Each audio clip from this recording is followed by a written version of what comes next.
On this episode of AMA Air, find out how a U.S. team performed in an international competition. Also, find out how some AMA clubs are making a positive difference in their communities. And step inside AMA member Terry Dunn's workshop and learn about a fun new sailplane. All that and more on this episode of AMA Air.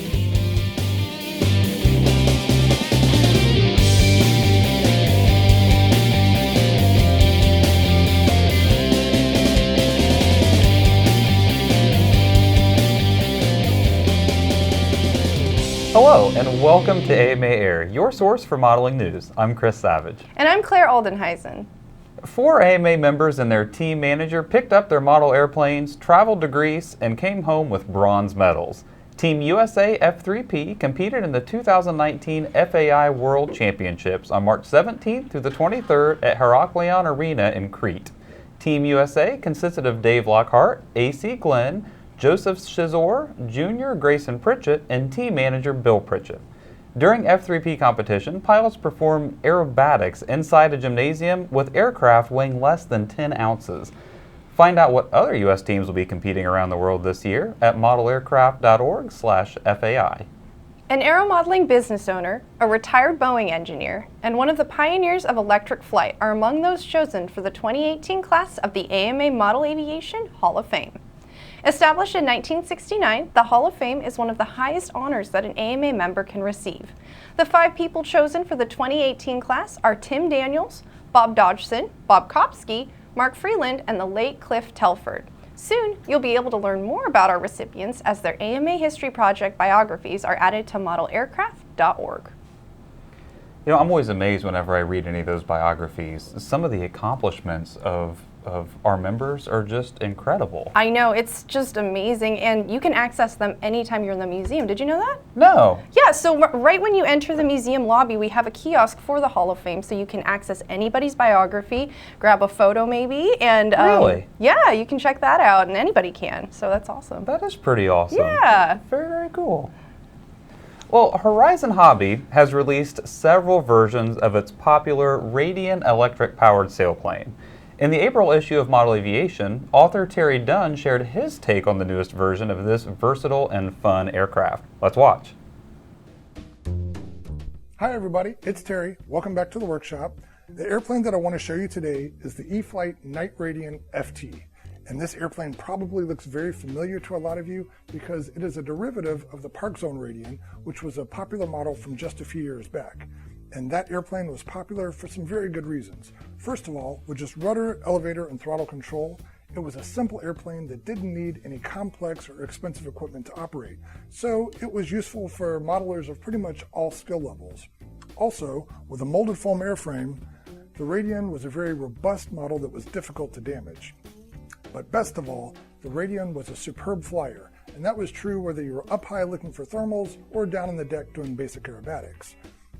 The good bit of news here is that this new version of the Radian retains all of those qualities that made the original airplane so popular. So if you were concerned that the engineers had gone off and fixed things that weren't broken, that is not the case here.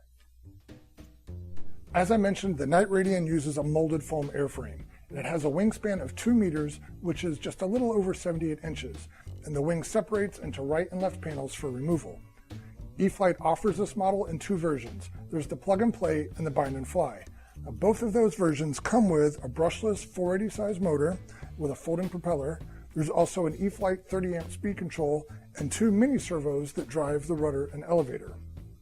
The plug and play version requires that you add a receiver and transmitter of 4 or more channels. The bind and fly that I have here includes a Spectrum AR636A receiver, so you only need to add a Spectrum compatible transmitter of 5 or more channels plus the 3-cell flight battery. And I'm using Spectrum's IX12 transmitter with this model. The most significant difference between the Night Radian FT and the original Radian is a little bit difficult to see in this lighting. So, as the name suggests, and as you can now see, the Night Radian is equipped with onboard lights that allow you to see and fly this model at night.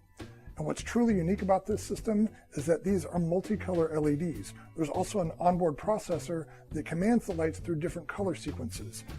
A series of buttons on board allows you to choose the color sequence that you want at any given time. And I'll cycle through a few different patterns here now.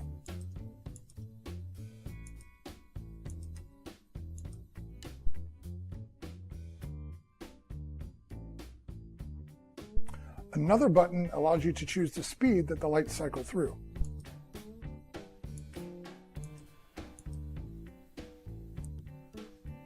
With these features, the night radiant can create a really brilliant spectacle in the sky. Now, let's turn the lights back on for a minute. The lighting system is powered through the balance plug of the flight battery. And in stock form, some of the lighting system components are kind of free-floating in the radio bay, and that felt very disorganized to me, so I took a little time to cinch down wires and glue some of the lighting components to the sides of the radio bay, and that helped out a lot. Now, while I'm in this area, I want to point out that the manual suggests using a 1350 milliamp hour 3-cell LiPo battery to power this model, but when I tried that, the night radiant was very tail-heavy. So I switched to a heavier 2200 milliamp hour battery, and that helped, but I still had to add 1.5 ounces of lead to the nose to make the model balance where the manual specifies. Now, with that being said, I know that some Radian flyers like to fly their models with the CG a little bit behind what the manual says. So I think I'm going to be removing some of these weights gradually to move the center of gravity back and see how I like it. Now, let's talk a little bit about how the night radiant flies. It has a big wing and a lot of power, so it can climb very quickly. If soaring is your thing, you can get up to altitude in a hurry and then shut down the motor and start looking for thermals. The night radiant also makes a pretty good sport plane. It has big control surfaces with good authority throughout the model's speed range. So if you like aerobatics, it can do a few simple things like loops and stall turns, and even a little bit of inverted flight. But overall, the model is very forgiving and relaxing and easy to fly. Now, recall that this is the bind and fly version of the night radiant, which includes the Spectrum AR636A receiver. And this receiver includes AS3X stabilization, and that helps damp out any jerky movements from rough air. This receiver also has Safe Select stabilization, and when you engage Safe Select, it introduces pitch and bank limits on the model, and also it gives you stealth leveling when you release the sticks. Now, experienced pilots probably won't see much difference when they engage Safe because the night radiant already has a lot of aerodynamic stability built in. I think the best use for Safe on this model is if you're going to train new pilots how to fly. Now, if you're concerned about Safe, you can set up the model with Safe completely disengaged. You can also configure it to a 2-position switch on your transmitter to engage or disengage Safe in flight. Flying the night radiant at night is a really cool experience. The lights are very visible in just about every orientation. The only blind spot I've noticed is when the model is coming directly at you. Now, I have several other night flyers, but this is the only one that includes the multicolor sequencing lights, and I can tell you that that feature really enhances the experience of flying in the dark. Don't be surprised if you attract a lot of curious onlookers when you fly this thing. With the box stock Radian, you must use the onboard buttons to choose the color sequence and the sequence speed before you take off.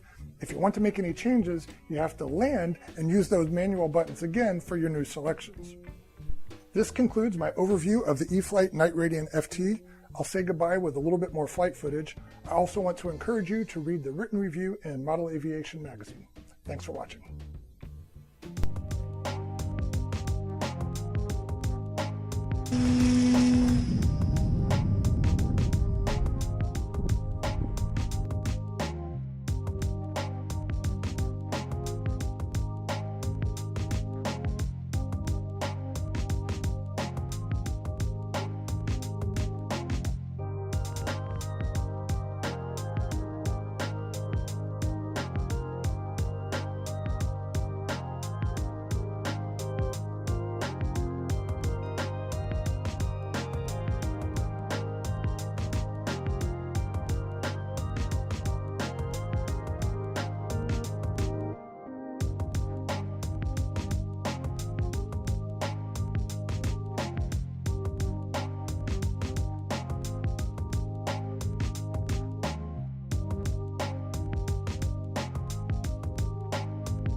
To make sure you don't miss out on future reviews of the hottest aeromodeling products, go to modelaviation.com.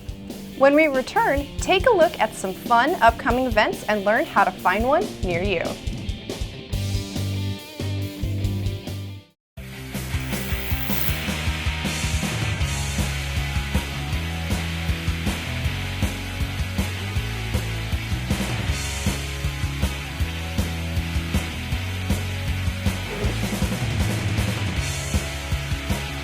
Join in on the excitement of the National Aeromodeling Championships.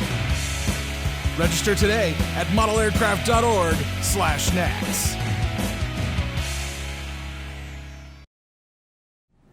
The Prop Nuts RC Club of Crosby, Texas will hold its annual flea market and fly-in on April 20th. The club will use proceeds from the event to help replace some of its equipment that was recently stolen. Bring your own tables and tents to sell merchandise.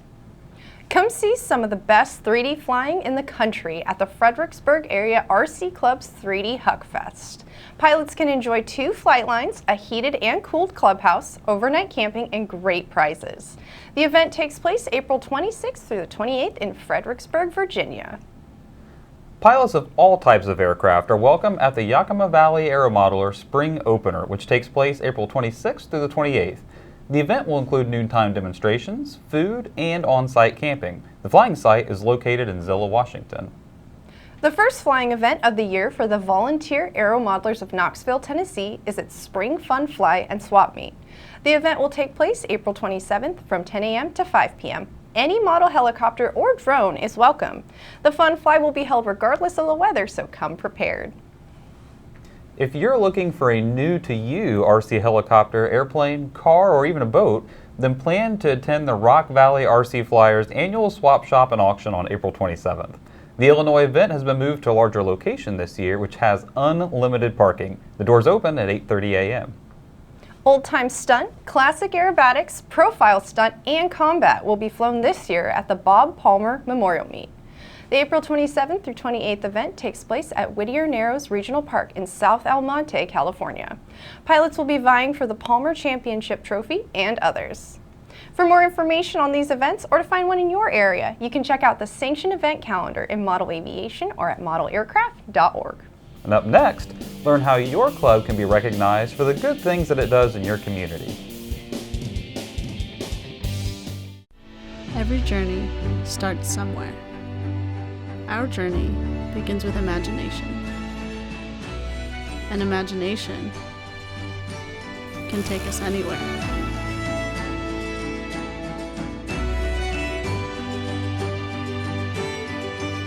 Because the best journeys end with new beginnings.